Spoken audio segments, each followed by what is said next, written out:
If I were to ask you, describe to me what a 5-year-old is like, what are some of the words that you would use? You'd probably say something like, wow, they ask a lot of questions like why or why not. They're curious, they're inquisitive, they're loud, they move around a lot, they explore a lot, and well, they just seem like they have a heck of a lot of fun. I'd probably also have to say that 5-year-olds probably have one of the biggest imaginations out there. And if we knew how powerful imagination is, it'd be one of those things that we'd be fostering all the time. And maybe you are in your family, and maybe you are a master at imagination. But one thing is for sure, no progress in life has happened without someone at first imagining. So when we can produce and become more creative and more imaginative in our lives, we're better problem solvers, we're less stressed, we have more options, we have more fun, and we start creating the life we want instead of life creating us.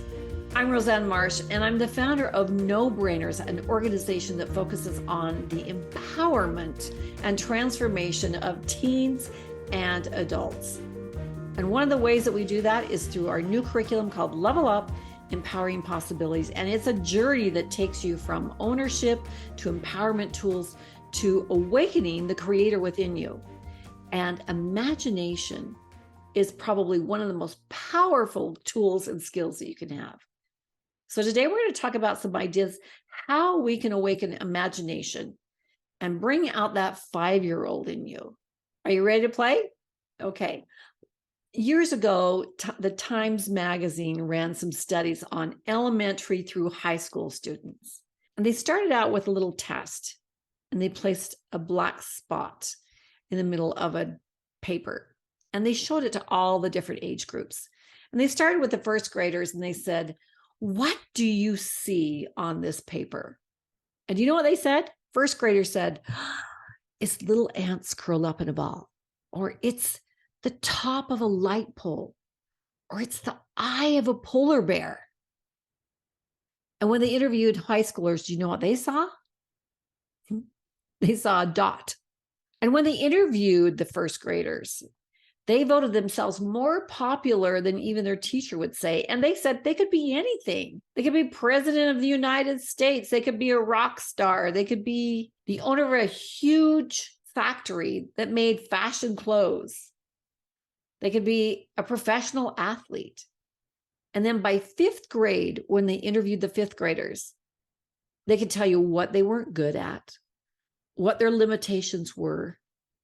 And they're very doubtful about some of the things that they wanted to do in their lives. They were cautious about being optimistic. So what happened between 1st grade and 5th grade? Well, we could say that we started becoming more realistic, but what is realistic? Maybe what we were doing, we were domesticating ourselves. We were starting to fit into the status quo box and the standardized knowledge of the time. And this is a crucial time. This is when we decide what our beliefs are about ourselves, who we are, our worth. Are we safe? Are we loved? But they say that school-age kids, by the end of the day, have received over 60 negative impressions of themselves. And if they have a cell phone, that can be even stronger, especially if they have social media, because of comparisons and that false world out there that's being portrayed. And cell phones, we know, are a two-edged sword.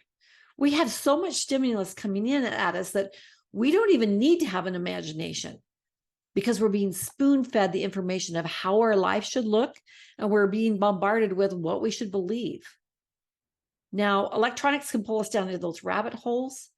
The biggest plague right now is distraction and numbing. But on the flip side of that is I love it when we see teens and adults that are using their social media platforms for good, for gathering people, for gathering good information, for motivation and encouragement, and not full of that, well, look at me and look what I'm doing and look what I'm wearing and look where I'm going. So we have to be the model first of how are we using our social media? What are we talking about? Who are we following? Who is our brain full of? Because where we focus is where the energy is. And that energy is being stored in our subconscious. And we become what we are exposed to. Well, it's time for us to reawaken our creativity and our imagination and put on our Superman cape and fly around the house. When was the last time that you wore your pajamas to the grocery store? We need to expand and become ridiculous for a moment. We need to allow our brain to think beyond the predictable and take to some daydreaming and some imagining. So has the 5-year-old in you been put in sleeper mode? Well, it's time to awaken the kid in you to create that new world. So why should we do this? Because imagination is the vehicle of change, evolution, and problem solving.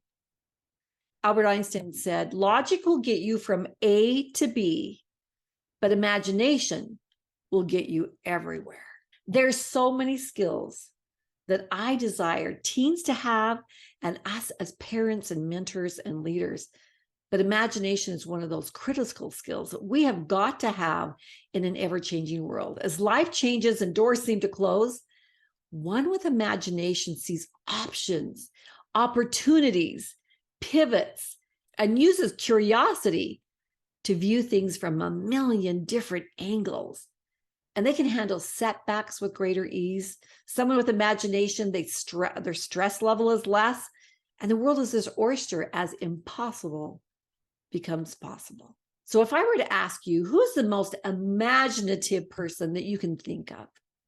Whose name comes to your mind? Is it a celebrity? Is it a musician? Is it an artist, a scientist, a family member? Who is that most imaginative person you can think of? Now, the next question is, what makes them the most imaginative? And then what do they do that you or I could possibly do? We can learn from those of the past that truly have led the way in what imagination and creativity can do. Some of my favorites: Nikola Tesla, Leonardo da Vinci, Walt Disney. So I'm asked very frequently, what's the difference then from imagination and creativity? Are they the same? Well, they're very much dovetailed, because imagination is the blueprint of creation. It could be you're creating an object or a relationship or a strategy or a solution that doesn't exist yet. But you visualize all of this, and it is kind of the energetic blueprint that you have up here. Now, creation is doing something with that imagination. It's harnessing that energetic blueprint and birthing it into existence. So it's bringing it down here into the physical realm. One of my favorites, Nikola Tesla, was amazing at that. He created in his head tons of machinery with all these working parts. So he would go up into his mind and he would run the machinery, and he would look at it from all different angles to see what the parts and pieces were doing. Now, if there was a glitch, he would find that part, and in his imagination, he would modify that piece to what that needed to be until he felt it was running smoothly. Amazing, right? Well, then only when he had it running in his imagination, he would bring it down onto a physical blueprint. And very rarely did he have to modify the blueprints because of all the work he had done in his imagination. Now, that's incredible, right? But we have similar capabilities, and we are truly living beneath our potential. As parents and teens, we can do a lot to nurture imagination within ourselves and in our homes. So before we get into the list of suggestions I have to be able to nurture imagination in your home, there's a question I need to ask, and that is, think about your home. Do we encourage curiosity and risk-taking and exploration? Do we control a lot? Do we allow for failure as an option? And I've had to evaluate myself as a parent, and I think I've failed in some of those areas. And now I have a very different view of what that means and what that looks like. But how do we respond to a sudden low grade or a child that loses a job, or all sorts of different things that we may look at our standards or expectations and they're below. How do we react to that? Do our expectations allow for learning? So when children and teens, and even we, are not allowed to fail, we take away our tolerance to risk and we set up boundaries that we stay within. Maybe some of you know who Sarah Blakely is, but Sarah Blakely is the founder and creator of Spanx. And Spanx is a company that makes intimate garments for women, or lycra spandex things that you wear under your clothes that make things look so nice and smooth. She started that company and just recently sold half of her interest in her company, and it's now worth over $1.2 billion. So in an interview, she recalls that growing up, her father every night would ask around the dinner table, he'd say, "What did you try today? And what did or didn't work? And what did you learn?" So he was encouraging risk, try, fail, get up. Risk, try, fail, get up. He wasn't berating. He was teaching the value of risking and doing and not being afraid of that and getting up and learning from that, that would then propel you onto better decisions, better risk taking, etc. So do we encourage try and allow the fails to happen so that learning can happen? What are the things that we control the most? Do we allow for curiosity, for exploration? Do we allow for expansion? In conversations I've had with teens, they're afraid of making mistakes. They're afraid of picking the wrong major at school. They're afraid to pick the wrong job. But the beauty behind youth is that they can try a lot of things so that they can see and feel where the passion is. Do we allow our teens and our kids to have their own dreams? Are we projecting our dreams upon them? When was the last time we had a dream conversation with them? Exploration now is important for teens. They need to have experiences to kind of sort through, what do I want to be or do and become before I have to step into total adulthood? And failure with learning and pivoting are a big part of that. What are we as parents doing to teach and foster that exploration? Exploration fuels imagination, and curiosity is a food that imagination feeds off of. So evaluate our risk-fail tolerance as we're thinking about, am I fostering and nurturing imagination in my own home? So imagination is just like a muscle. It needs to be exercised and it needs to be strengthened. So we have to stretch our thinking by sometimes doing some ridiculous and somewhat impossible things to be able to get our imagination to go beyond its boundary. This balloon that I have, if I try to blow it up right now, it'll only go up so far. But if I stretch it a little bit and I increase its flexibility, when I blow it up, it's going to be bigger. And so some of the things I'm going to show you today are literally that ability to stretch our balloon or our imagination first so that it can go beyond the bounds of where it is right now. We are confined by what we imagine. And if we limit our thinking to the rational, the plausible, and the familiar, we're going to limit our access to the power of our imagination, because the subconscious is our friend. It's there to keep us safe, but it likes the familiar. And imagination goes beyond the familiar. Imagination goes beyond status quo. So we have to teach our brain to be able to do that. And when we're fostering imagination in our homes, we're doing things to allow there to be an expression that is above and beyond maybe what even we can think.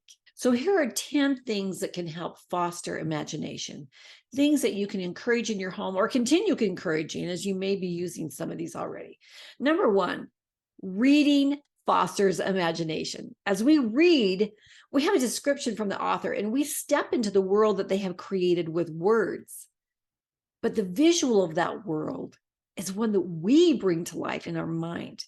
So no one sees it exactly like we do. I may read something and you may read something, and we have a different visual, what that looks like, or even what the characters look like. And what's interesting is when you see a movie version of a book and you think, I didn't imagine it that way. But reading allows our mind to be able to put the visual to the written word. It's so healthy to do a lot of reading. Second, storytelling as a group. I love doing this, especially with little kids, but you start a story and then you pass the next part of the story on to the next person. This is amazing for young children, especially when they go to bed, but it's so fun to watch teen groups playing this. This is a great date night activity, I'm telling you, but make them a part of the story and then pass it on with something like, and all of a sudden, and then you pass it on to the next person, and then they fill in the blank and fill in the storyline, and then they pass it on to somebody else. And it could be things like saying, and before you know it, or, and then this happened, or, and out of the blue, and then plot twist, this went on.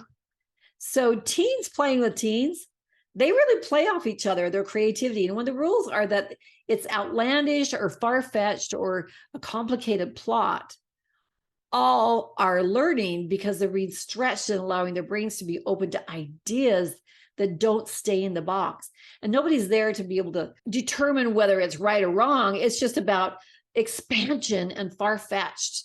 So give the brain permission to play and color outside the lines. So another fun thing that goes kind of along this is making up stories is people watching.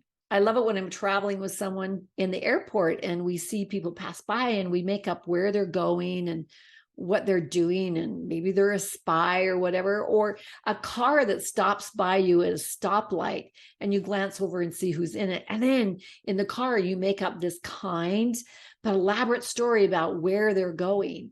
Again, this is just a way to be able to expand thinking and get creative juices going. The third one is writing. The act of extracting your thoughts into words is almost like a release valve to let those thoughts come out and to be able to see what's rattling around in your subconscious. But it's almost like a faucet. When you open a faucet and let water out, then more can come in. Thoughts and feelings bottled up and never allowed to be expressed, even if someone doesn't see it. It's like creating a soup and you just keep adding things, but you never consume it and never start fresh. So allow thoughts and feelings to escape. Languaging, articulating, writing dreams and aspirations, it allows us to put out there and start understanding what we're thinking. And we also can identify patterns of thoughts. And once one has a habit of writing, that's when intuitive writing starts to happen. That's when someone's writing and then their thought process and ideas are coming to them so fast, they could hardly keep up with it. Writing is such a powerful skill. Encourage your teens, your children to write and document things. The fourth is problem solving. Whenever you have to think of a solution of something or come up with an idea of what we're going to do, or with your teen or trying to negotiate what some rules are, the first thing you should do is go to the ridiculous and the far-fetched. You're like, what? What does that have to do with anything? This is to warm up your brain to be able to think of more solutions. So think of the most ridiculous, far-fetched, crazy, never will happen, amazing, out of this world, planetary, whatever. Stretch it as far as you can, just like that balloon, stretch it beyond. And then when you start problem solving, first of all, hopefully you'll all be in a good mood and laughing. And secondly, the brain will be able to connect with more ideas. It's powerful when you problem solve this way. Fifth, play an instrument. If you already play an instrument, you're doing a lot for your brain development and organization. There have been tests done that evaluate the white and the gray matter in the brain. Now, the white matter is all of the axons or the tells of the neurons that are connecting all this different information. So it's great to have a lot of white matter in your brain. And musicians had a higher percent of white matter in the brain. And interesting that jazz musicians that do musical improvisation had the highest amount of all musicians. So our capacity to imagine is based on our life experiences, because we take our life experiences, which are in the white matter, and we make associations. So the more white matter means more capacity and more possibilities for creative combinations. Now, if you are not a musician, this number 6 is going to be right up your alley. And this is my favorite thing to do. I've done this for most of my life, and this is why I want to give it to you as an idea that you can start. Think of a storyline around an instrumental piece of music. A friend and I used to go to lunch, and what we would do is we randomly pick a piece of instrumental music, and while we were waiting for our food to come, we would close our eyes and listen to the music. We'd listen to the whole thing, and when it was done, we'd open our eyes, and then we'd tell each other what our version of the storyline was that song was telling. Now, depending on the genre of music, it led you different ways, but music is incredibly powerful, and music elicits emotions. Music goes right to the heart. It's interesting that as I put teens through this in retreats, a lot of them came up with the same stories because the emotional tie line from that music was so similar that they started coming up with similar stories. Now, if you want to know some incredible information about how to utilize music in your life, go to the No Brainers Empowering Possibilities podcast or go to the YouTube channel. And episode number 11 is all about activating your life with music strategy tips. It has some crazy case studies that you'd probably be interested in knowing. So the 7th one is have hands-on creation, whether it's painting or drawing or building furniture or metalwork or poetry or cooking or whatever creative outlet or expression. It does us so good and the brain good, as long as it doesn't bring you frustration. But this is the creativity piece. This is that you're pulling in from your imagination. And you don't have to be really good at it.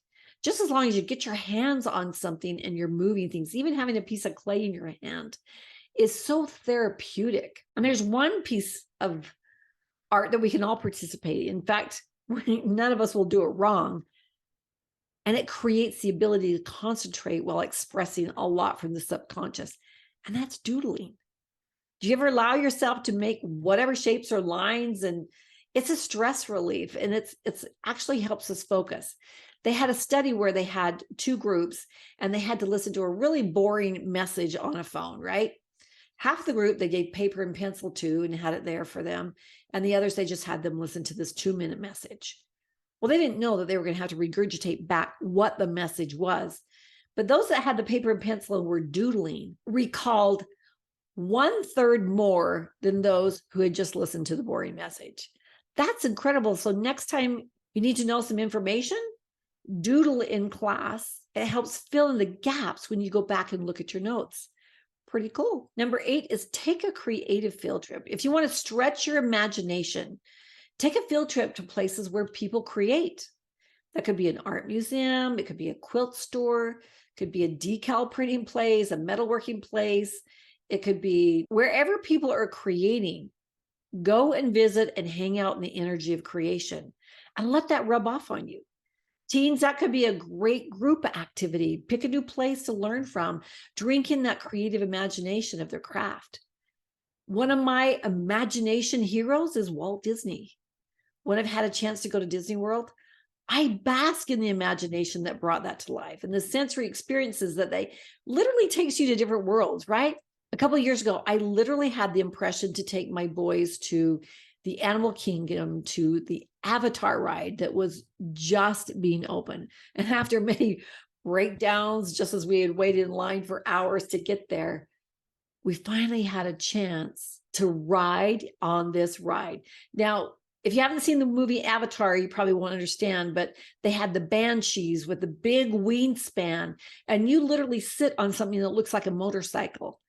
And during your ride, it is breathing heavy as it's working to fly you around in these areas. It's extraordinary because you're transported into another world. And because it's so sensory and an emotional journey, your body is responding as if it's having that experience. I mean, and you're smelling the dust, you're feeling the water splash on you, and it is as if you've been transported to that world. Okay, so lean in, because here's a huge beauty behind imagination. Your brain and your body do not know the difference between a real experience and an imagined experience when one is in a real heightened emotional state. Sure, you know intellectually that you just imagine something versus being there in the flesh, but your body chemistry responds, feelings emerge, recordings in your neurons, and because it's heightened, it isn't easily forgettable. That ride, I didn't have to imagine because I was being treated to all the senses. And because of that, I can vividly remember that ride forever. And there's power in imagination. We create with imagination. And we can create untruths and things that aren't true about ourselves, that don't serve us. And then our body reacts chemically to those feelings and emotions. And we can create the hardships and the down spirals in our life. Or we can create with our imagination new stories and new outcomes. That's what's so amazing about having skills that match the brain with where it is and knowing what to do when you feel a certain way. So that leads me to number 9. And that's visualization. You've all heard the studies about groups of people that have visualized versus non-visualizer. But my favorite one is the 2 group of free throw players. One group, they said, okay, for 2 weeks, for 1 hour every single day, we want you to come in here and we want you to do free throws and practice for 1 hour. This group over here, we want you to practice free throws, but the only way we want you to practice is visualizing it in your mind every single day. So they bring the 2 groups together, and guess who does a better job? Now imagine if you were actual practicing and visualizing. And you've heard of athletes that use visualization, tennis players where coaches only show them footage of them making perfect shot. They watch it over and over and over to improve their game. So what skill or talent do you have that you can sharpen with your imagination? What goals and dreams do you have that would benefit from some quiet time of visualizing the outcome? What do you dare imagine? Visualization is quieting your mind. It's bringing up in your head the picture of what you want to happen. You are the orchestrator of what that looks like. And your body will react to that as if it is real. Think now, what are you doing in your life that you want to improve? Is it your piano playing? Is it your study skills? Is it your relationships? What is it that visualization could help by using your imagination? Number 10, learn how to change our state. When I say state, I mean our mood, where we're at. In these times of anxiety and depression and sadness and anguish, we have to learn how to change our state. I believe it was Albert Einstein who said, you cannot solve your problems from the same state of mind that you created them in. In other words, if I'm in anguish and depression and sadness and worthlessness, I don't have the clarity to problem solve as well as if I'm in a higher mood, if I have changed my state. And one of the fastest way, of course, is physical activity and breath work. But if there's one thing I wish everyone could learn is that how to find in meditation their safe place. A lot of the schools have now adopted meditation in the morning, cross-legged, sitting on their desks with breath work, learning how to go into meditation to set the day and to be able to create that calmness and centeredness. It's not only grounding, it's nurturing, it's calming. And for us to be able to find our imagination, we've got to be able to still our brain. Now, when I teach teens to be able to go in and find their safe place, they go in their mind in meditation, and they find a place that they'd want to be, their favorite place, any place in the world that you'd want to be. Where would that be? Is it in the mountains? Is it on a beach? Is it in a treetop, in the coolest tree house that you've ever seen? Is it in a cabin? Is it on a boat? Where is that place that you feel safe? You feel calm? And then I have them go into meditation, quiet their mind, and they smell. What do they smell? What do they hear? What do they see? Who's around there? What animals are there? What does it look like? What does the wind feel like on their face? What do they see in the sky? And when we immerse them in the senses, they can start to imagine what that looks like. And then they can bring into their imagination someone that they trust, and they can sit and have a conversation in their imagination. This is something that we all need. We need a calming place, a centering place where it's just our own. If you've never had a chance to create that, I invite you to try to create that now. A number of years ago, there was a documentary that I literally felt compelled to watch, so I ordered it off the History Channel. And it was a documentary about a city that was under siege in Central Europe. And I knew this area well because I had lived there for 4 years. But to understand more about its history, oh my gosh, brought a new understanding. This was 400 AD. Transport yourself back there. We're near the Adriatic Sea, and there's marauders and vandals that are coming in from the Asian parts of Europe to defeat the Roman Empire. So to get to Rome, they had to pass through this fertile area where these people lived. And they ransacked, they raped, and they pillaged. Now, this was the era of Attila the Hun. And each time the marauders came through this area, the villagers would have to run for their lives. But the only place to flee was into the marshes that were created by the sea. And there were some small muddy islands, but they were really too wet to sustain a building. And they had to be out there in these little boats. And as the persecution became worse and the marauders would take over their homes and their villages, the need to stay out in these wetlands became more critical. But it was just too wet to grow anything. And they couldn't build anything in the mud. And they knew if they could stay in the marshes, they wouldn't be followed. But what could they do? So they started to imagine, how could they build if they didn't have a firm foundation? So they knew that metal would rust. And the marble they put into the salt water was being eaten up by the sea so fast. So the only other resource they had was wood. So they would drive wood pylons into the marshy water. So remember, this is 400 to 800 AD, and there was no machinery. So all these pylons were driven in by hand. So the next problem, there was no way to produce food, so they would need to trade. So they panned salt water to produce salt, and they became powerful traders in Europe. And then they became wealthy fairly quick and started to bring in artists and architects, and the wealthy wanted to live there. And in 832 AD, they did what never had been tried before.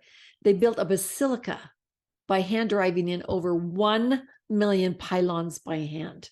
They were great traders, shipbuilders now, seamen. They created their own democracy, their own healthcare. And in fact, it was a democracy that later was adopted by what is now the United States. You've already guessed this unique place, I'm sure. It's Venice, Italy. And because of persecution, they were driven to wet, marshy, unproducing land. But they reimagined the ground to live on. They reimagined transportation. There's no horses and no cars. They reimagined their government democracy, and the United States now uses some of that. They reimagined how to make money. They were wealthy. They brought in architects, musicians, and artists. And out of the marshes, the imagination of many birthed a city that became one of the most powerful trading centers in the world for a while. But we need to be intentional creators. We're all creating in our lives. And the question is, are we creating intentionally or by default? Whatever is in our life right now is what we are creating. And life can push and guide us in any direction it wants if we let it. Or we can use the powerful tools of imagination and create and direct our life where we want it to go. Sometimes tough things are that cliff where we're being asked to turn and use our imagination. My friends, the battle is going to be won or lost in our mind. And we have to give our children, our teens, and ourselves the ability to harness our thoughts and change the beliefs that are really paralyzing our progress. And we have to have skills to maneuver setbacks and get on top of fear. And it's just not about saying some affirmations, but it's about understanding how the neural system works and how the brain works and how the influencers out there already know the information, and sometimes it's not used for our good. Don't we want our teens, don't we want us to be able to be empowered to handle whatever life serves up and create something beautiful out of it? Just like Venice arose from a problem, from a travesty, we can learn those skills that can literally transform our life. We all need to reawaken the 5-year-old in us. We need to reawaken the wonder and the awe, the confidence to create whatever we desire, regardless of our age or regardless of our situation. Christopher Moore said, children see magic because they look for it. Level Up wants to help you see the magic around you. It's written for the teen and for the teen in all of us. If you want to learn more, go to levelupteen.com/learn more. I hope these ideas are helpful. If you desire to go deeper, if you desire to guide your family, if you're a group leader of youth or adults, I invite you to join in the Level Up journey. Level Up is a home study course for self-study or homeschooling curriculum, after-school programs, or summer programs. Our facilitators teach teen groups, and they also teach a separate group for the parents, so they're both learning how to level up and empower their possibilities. And as a free gift for you today, if you'd like to receive part of Chapter 1 so you can see what the science of the mind and the body looks like and what the feel of this engaging curriculum is, we'd love to send it to you for free. You can access that on the bottom of your worksheet. And if you enjoyed learning this type of information, join us on YouTube, Level Up Teen and No Brainers, or you can follow us on the podcast. Thanks for watching, and awaken that 5-year-old. Have fun with your imagination. Thanks so much for tuning in.